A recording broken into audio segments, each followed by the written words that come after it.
সুপ্রিয় দর্শক, বাংলাদেশের রাজনৈতিক সমীকরণ পাল্টে যাচ্ছে।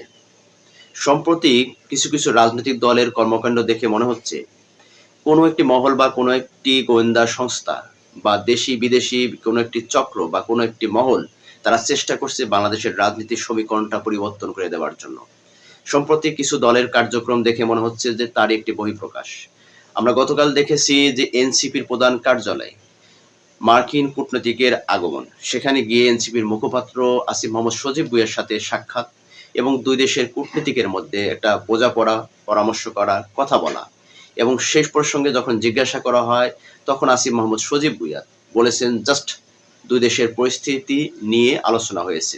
কিন্তু এই আলোচনা কি শুধু আলোচনায়? এটা নিয়ে এখন রাজনৈতিক বিশ্লেষকরা নানানভাবে বিশ্লেষণ করার চেষ্টা করছে। তবে আমার ক্ষুদ্র জ্ঞানে আমি যেটা মনে করি যে বাংলাদেশের রাজনৈতিক যে প্রেক্ষাপট বা যে যে বর্তমান যে পরিস্থিতি, এগুলো একটা পরিবর্তন চাচ্ছে দেশি এবং আন্তর্জাতিক কোনো একটি মহল। দেখুন, সম্প্রতি কিছু কর্মকাণ্ড দেখলে মনে হচ্ছে রাজনৈতিক অঙ্গনে কিছু একটা পরিবর্তন হওয়ার সম্ভাবনা শুরু হয়ে গেছে।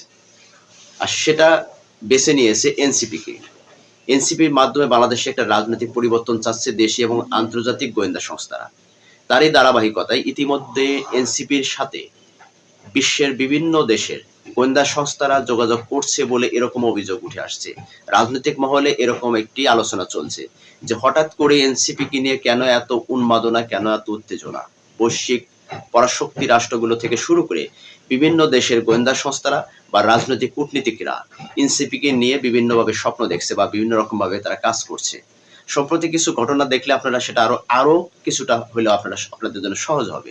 দেখুন, রাজনৈতিক অঙ্গনে পরিবর্তন খুব একটা কমন জিনিস। এক দল থেকে আরেক দলে দল পরিবর্তন করা একটা খুব কমন জিনিস। এই জিনিসটাকে কখনো কখনো স্বাভাবিক, আবার কখনো কখনো অস্বাভাবিক ভাবেও কিন্তু অনেকেই বিচার বিশ্লেষণ করার চেষ্টা করে। আমরা সম্প্রতি কিছু ঘটনা দেখলাম যে বিভিন্ন দলের কিছু জনপ্রিয় নেতা থেকে শুরু করে সাধারণ কর্মী পর্যন্ত তারা বিভিন্ন দল থেকে এসে এনসিপিতে যোগদানের একটা হিড়িক পড়ে গেছে। যখন এনসিপিতে এত লোকের যোগদান, এটাকে নিয়ে অনেকে অনেকভাবে বিশ্লেষণ করার চেষ্টা করছে যে এনসিপির ভিতরে কি এমন মধু আছে যে মধু খাওয়ার জন্য বিভিন্ন রাজনৈতিক দলের নেতাকর্মীরা তারা এসে এনসিপিতে যোগ দিচ্ছে। যদিও এনসিপি সরকার দলে নেই, এটা বিরোধী দলীয় জোট, পরিপূর্ণ বিরোধী দলও না। জামাত প্রধান শক্তি, জামাতের সহায়ক শক্তি হচ্ছে এনসিপি। কিন্তু এখানে এনসিপিতে এত যোগদানের জন্য এত হিড়িক হয়ে পড়া হয়ে এর পিছনে কোনো রহস্য আছে কিনা সেটাও কিন্তু এখন সবার মনে প্রশ্ন জাগা দিচ্ছে যে কি এমন আছে যে এনসিপির ভিতরে, যেখানে এনসিপিতে এত যোগদান করছে। ইতিমধ্যে আমরা কিছু নিউজ বা কিছু পত্রিকার মধ্যেও জানতে পারলাম যে এনসিপির সাথে জামাতের কিছু ইন্টারনালি সমস্যা হচ্ছে। আর সেই সমস্যা কিন্তু কিছুটা বহিঃপ্রকাশ দেখা গেছে জামাতের একজন সিনিয়র আইনজীবী ব্যারিস্টার শাহরিয়ার কবিরের একটা পোস্টের মাধ্যমে, যে পরিবর্তন বা এখনই এনসিপিকে কি করতে হবে, বাদ দিতে হবে। তো এই সমস্ত বিষয়গুলোকে নিয়ে আরো পরিবেশটা ঘোলা তৈরি হচ্ছে রাজনৈতিক অঙ্গনে, যে এনসিপির সাথে কি ক্রমাগত জামাতের সাথে তাদের সম্পর্কে ফাটল ধরছে কিনা।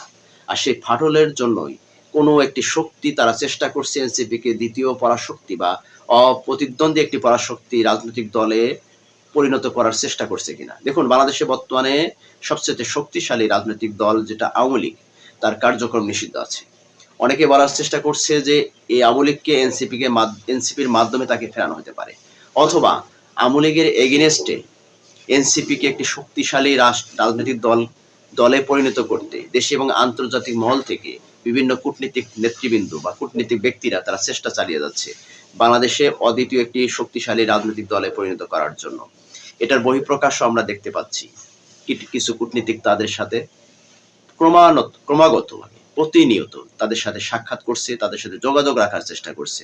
এবং এনসিপির বর্তমান যে তাদের বক্তব্য, তাদের কর্মকাণ্ড দেখে মনে হচ্ছে যে আগামীতে অদ্বিতীয় কোনো শক্তিতে তারা রূপান্তরিত হতে যাচ্ছে। কিন্তু এই শক্তি কেন হঠাৎ করে এনসিপিকে দিয়ে কেন? এখানে কিন্তু গবেষণা আছে, এখানে বিশ্লেষণের ব্যাপার আছে যে এনসিপিকে কেন বাংলাদেশে একটা অদ্বিতীয় রাজনৈতিক দলে পরিণত করার জন্য দেশি এবং বিদেশি কূটনীতিকরা এত তৎপরতা শুরু করে দিয়েছে। দেখুন, যখন আওয়ামী লীগ কার্যক্রম নিষিদ্ধ দলে রয়েছে, তখন বর্তমানে বাংলাদেশের সরকার দল হচ্ছে বিএনপি। বিএনপির সাংগঠনিক দুর্বলতা ইতিমধ্যে বহিঃপ্রকাশ পেয়েছে এবং সরকার হিসাবে কতটা সফল এবং ব্যর্থতা এই 2 মাসের মধ্যে তার কার্যক্রমের মধ্যে দিয়ে প্রকাশ করেছে। আগামীতে বিএনপি তার হয়তো ক্যারিয়ার নিয়ে একটা সমস্যায় পড়তে যাচ্ছে বা ভবিষ্যৎ রাজনৈতিক যারা বিশ্লেষক তারা মনে করছে বিএনপির অবস্থা ভবিষ্যতে হয়তোবা খারাপের দিকে যাবে। সেই ক্ষেত্রে বিএনপির অবর্তমানে দ্বিতীয় কোনো রাজনৈতিক শক্তি যদি বাংলাদেশে দাঁড় করানো যায় সেটা কোন দল হতে পারে? সেটাই বেছে নিয়েছে ইয়াং জেনারেশনের রাজনৈতিক দল এনসিপি। কারণ এনসিপির যে সমস্ত রাজনৈতিক সংগঠক আছে নেতৃত্ব পর্যায়ে তারা সবগুলোই তরুণ। আর এই তরুণ নেতৃত্বকে বিশ্ব আন্তর্জাতিকভাবে যেভাবে নিয়েছে, দেশীয় যেটা কিছু লোক আছে, যারা কিছু সংগঠন আছে, যারা দলকে পরিবর্তন চায়, দেশের পরিবর্তন চায়, তারা ভিতর থেকে কাজ করে, তারাও চাচ্ছে এনসিপিকে একটি অপ্রতিদ্বন্দ্বী রাজনৈতিক শক্তি হিসেবে প্রতিষ্ঠিত করা। তারই ধারাবাহিকতায় ইতিমধ্যে সেই কার্যক্রমগুলো কিন্তু আমরা লক্ষ্য করছি। তবে প্রশ্ন হচ্ছে যে তাহলে কি এনসিপি যদি অদ্বিতীয় একটি রাজনৈতিক শক্তি হয়ে যায় তাহলে কি আওয়ামী লীগ কি ইন করতে পারবে না? দেখুন, আওয়ামী লীগের ইন করার ব্যাপারে এখন পর্যন্ত তেমন কোনো নিশ্চয়তা নেই। তবে কোনো একটি মহল বা কোনো একটি দেশ বা কোনো একটি গোয়েন্দা সংস্থা তারা প্রতিনিয়ত কাজ করে যাচ্ছে আওয়ামী লীগকে দেশে ফেরানোর জন্য। আর সেই আওয়ামী লীগকে কোনভাবে ফেরাবে, কিভাবে ফেরাবে সেটাও কিন্তু তারা কার্যক্রম চালিয়ে যাচ্ছে। অনেকে বলার চেষ্টা করছে যে এনসিপির মাধ্যমেই আওয়ামী লীগকে আবার দেশে ফেরানো হবে। রাজনীতিতে আসলে শেষ বলতে কোনো কথা নেই। যদিও এই এনসিপি নেতৃবৃন্দ আজকে যারা, তাদের নেতৃত্বেই আওয়ামী লীগ সরকার পতন ঘটিয়ে তাদেরকে দেশ থেকে বিতাড়িত করেছে। আবার রাজনৈতিক পরিবর্তন বা পরিবর্ধনের কারণে দেখা যাবে এই এনসিপির মাধ্যমে আবার আওয়ামী লীগকে ফেরানো হতে পারে, সেটি দেশি বা বিদেশি কূটনীতিকদের সহযোগিতায় বা তাদের চালে। কিন্তু তখন বিএনপি এবং জামাতের কি পরিস্থিতি হতে পারে একবার কল্পনা করে দেখেন। যদি আওয়ামী লীগ আবার ফিরে আসে সেক্ষেত্রে এনসিপি যদি আওয়ামী লীগের এগেইনস্ট বা অপোজিশন পার্টি হিসেবে তাদেরকে দাঁড় করানো যায় তাহলে সেই ক্ষেত্রে বিএনপি এবং জামাতের ভবিষ্যৎ কোন দিকে যাবে? দেখুন, এনসিপি এখন তিনি একক শক্তি নেবার জন্য বা একক শক্তিশালী হওয়ার জন্য তিনি বেশ কিন্তু মানে সচেষ্ট যে তার চেষ্টাগুলো এগুলো কিন্তু চালিয়ে যাচ্ছে। এনসিপিকে হয়তোবা এনসিপির যারা প্রধান অবস্থানে আছে তাদের বাইরে থেকে ওই এনসিপিকে কেউ বা কোনো একটি সংগঠন, কোনো একটি বুদ্ধি, কোনো একটি যুক্তি তাদেরকে চালাচ্ছে। কারণ রাজনৈতিক দক্ষতার হিসাব করতে গেলে এনসিপির যারা সংগঠক আছে তাদের কিন্তু রাজনৈতিক দক্ষতা এতটা প্রবল বা এতটা পাকা না। কিন্তু এই সংগঠনটার কার্যক্রম দেখে মনে হচ্ছে যে তারা একটা বিজ্ঞ রাজনৈতিক দলে পরিণত হয়ে গেছে। কিন্তু এদেরকে আসলে কে পরামর্শ দিচ্ছে, কে বুদ্ধি দিচ্ছে? অবশ্যই ভিতরে তাদের ইন্টারনালি কোনো একটি ব্যক্তি বা কোনো এক সংগঠন বা কোনো এক ব্যক্তি মহোদয় মানে একাধিক ব্যক্তি আছে যারা তারা পিছন থেকে এনসিপিকে গাইড দিচ্ছে যে কখন কোন পদক্ষেপ নেওয়া উচিত, কখন কোন পদক্ষেপ অনুযায়ী তাদের পথ চলা উচিত। এই সমস্ত বিষয়গুলো কিন্তু এখন রাজনৈতিক অঙ্গনে ব্যাপকভাবে আলোচনা হচ্ছে যে এনসিপিকে বাহির থেকে বা পিছন থেকে কোনো ব্যক্তি বা কোনো ব্যক্তি মহোদয় তারা পরামর্শ দিয়ে যাচ্ছে, প্রতিনিয়ত গাইড দিয়ে যাচ্ছে, যার কারণে এনসিপি ক্রমান্বয়ে তারা শক্তিশালী হয়ে উঠতেছে। দেখুন, বিরোধী দলে একটি রাজনৈতিক দল সেখানে কিন্তু শক্তিশালী হওয়ার কোনো প্রশ্নই আসে না।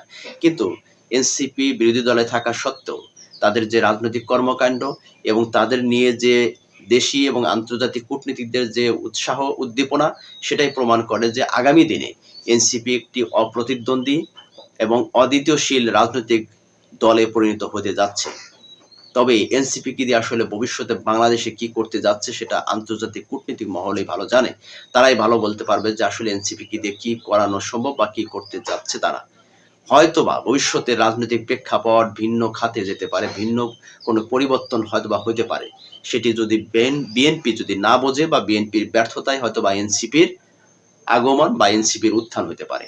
যদি বিএনপি সেটা বুঝে উঠতে পারে যে এনসিপির যে উত্থানের পিছনে কারণটা কি এবং এই উত্থান কারা ঘটাচ্ছে সেটা যদি বিএনপি ইন্ডিকেট করতে পারে তবেই বিএনপি হয়তোবা এই ফাঁদে বা এই জাল থেকে তারা রক্ষায় পেতে পারে। সেই ক্ষেত্রে চোখ কান খোলা রাখতে হবে বর্তমান সরকার বিএনপিকে। ইতিমধ্যে বিএনপির নানান রকমের বিতর্কে জড়িয়ে যাচ্ছে। যদি এরকম বিতর্কে জড়াতে থাকে তাহলে হবে তো ভবিষ্যতে বিএনপির রাজনৈতিক অনেকটাই ধ্বংসের মুখে চলে যাবে। সেই ক্ষেত্রে এনসিপি বিএনপির জায়গাটা তারা দখল করে নিতে পারে। ইয়াং জেনারেশন এবং বিএনপি থেকে বিভিন্ন বহিষ্কৃত নেতারা আজকে এনসিপিতে যোগদানের মধ্য দিয়ে তাদের যে সমর্থক আছে সেই সমর্থকরা ইতিমধ্যেই এনসিপির সমর্থনকে আরো ভারী করছে, যার কারণে একটি সময় দেখা যাবে আবারও জনগণ এই এনসিপিকে নিয়ে একটা স্বপ্ন দেখার চেষ্টা করছে। যদিও প্রাথমিকভাবে ডক্টর ইউনূস থাকাকালীন সময় এনসিপির প্রতি মানুষের কিছুটা ক্ষোভ আছে, কিছুটা বিশ্বাসের অভাব রয়েছে, কিন্তু সেই জায়গাটা হয়তো বা এনসিপি খুব শীঘ্রই তারা পূরণ করে ফেলবে। যার কারণে এখন এনসিপিকে নিয়ে মানুষ ভাবনা বা মানুষ একটা ভবিষ্যৎ স্বপ্ন দেখছে। দেশি এবং বিদেশি কূটনীতিকরাও সেটাই করছে। দেখা যাক আগামী দিনে আসলে কার সফলতা কার ব্যর্থতা। রাজনৈতিক অঙ্গনে পরিবর্তন সব এটা নিয়মিত একটি পদক্ষেপ। সেই ধারাবাহিকতায় এনসিপিকে আদৌ সব দলকে ওভারটেক করে নিজেকে সেভাবে সুপ্রতিষ্ঠিত করতে পারবে কিনা সেটা এনসিপির ভবিষ্যৎ প্রেক্ষাপট, ভবিষ্যৎ চিন্তাভাবনা এবং ভবিষ্যৎ কৌশল বলে দেবে।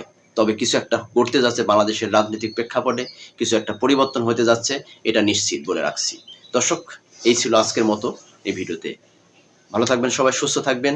এই ব্যাপারে যদি আপনাদের কোনো মন্তব্য থাকে অবশ্যই কমেন্টস করে জানাবেন। আর চ্যানেলে নতুন হলে অবশ্যই চ্যানেলটাকে সাবস্ক্রাইব করে পাশে থাকা বেল আইকন চেপে রাখবেন। আসসালামু আলাইকুম।